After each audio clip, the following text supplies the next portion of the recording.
আমাদের শিক্ষার্থী মুরসালিন তিনি লোগো ডিজাইন কমপ্লিট করেছেন। সো লোগো ডিজাইন হচ্ছে গ্রাফিক ডিজাইনের একটা অংশ। সো যারা গ্রাফিক ডিজাইন শিখে তারা অবশ্যই লোগো ডিজাইন শিখতেই হবে। Without a logo you are not a complete graphic designer. So Mursalin আপনি কোন দেশের ক্লায়েন্টের কাজ করছেন এবং আপনি কত টাকা ইনকাম করেছেন একটু বলবেন। স্যার আমি freelancer.com থেকে একটা কন্টেস্ট করেছিলাম। freelancer.com এ কন্টেস্ট। ওকে, অনেকগুলো কন্টেস্ট করছি, কোনটাতে আর কি রেটিং পাইছি কিন্তু উইন হতে হতে পারিনি। Okay fine. হঠাৎ একদিন দেখলাম যে আর কি $30 একটা কন্টেস্ট করে ফেলি, এটাতে আশা ছিল না, কিন্তু হঠাৎ একদিন দেখি নোটিফিকেশন আসছে জিমেইলে যে কন্টেস্টটা উইন করছি। মাশাআল্লাহ, মাশাআল্লাহ, তালি হবে। Very good.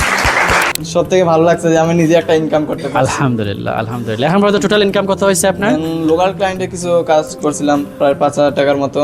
টোটাল 8,000 টাকা। এবারে 8,000 টাকা ইনকাম করেছেন আমাদের মুরসালিন আহমেদ। তিনি গ্রাফিক ডিজাইন কোর্স কমপ্লিট করেছেন। একটা জিনিস সবাইকে জানায় দেয়, কেউ ইনকাম করে 6 লাখ, কেউ ইনকাম করে 5 লাখ, কেউ ইনকাম করে 8,000। ইনকাম আসলে এখানে ফ্যাক্ট না, ফ্যাক্ট হচ্ছে আমরা সবাই এখানে গ্রাফিক ডিজাইনটা শিখতে পারছি। এখন আমাদের প্রত্যেকের ইনকাম প্রত্যেকের প্রচেষ্টা এবং সময়ের সাথে সাথেই সামনের দিকে বাড়বে। তো আমার মনে আছে আমার যখন ফার্স্ট ইনকাম ছিল তখন সেটা ছিল $60 একটা ইনকাম ছিল, $60 ছিল। সো ওইটা থেকেই কিন্তু আমি অনেক বেশি মোটিভেটেড হয়েছিলাম। সায়েম স্যার আপনার প্রথম ইনকাম কত ছিল? $75। $75। ওই সায়েম স্যারের কথা আমার মনে আছে, উনি টাইম স্যারের স্টুডেন্ট ছিলেন। তো যখন তিনি $75 ইনকাম করেন তখন তিনি বলছিলেন হুররে আমি উইনার হয়ে গেছি।